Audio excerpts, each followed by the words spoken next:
Aktivitas penyergapan oleh pasukan khusus tim sabotase Rusia terus berlanjut di wilayah konflik.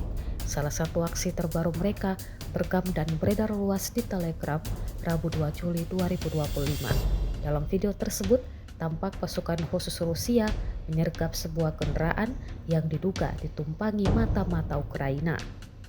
Operasi berlangsung cepat dan terkoordinasi, dengan pasukan Rusia langsung menghentikan laju kendaraan dan menodongkan senjata ke arah penumpangnya. Setelah situasi terkendali, pasukan Rusia melakukan penggeledahan terhadap isi mobil, diduga untuk mencari dokumen penting, alat komunikasi, atau bukti kegiatan intelijen. Hingga saat ini belum ada pernyataan resmi dari pihak Ukraina terkait insiden tersebut.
Download Tribun X sekarang, menghadirkan lokal menjadi Indonesia.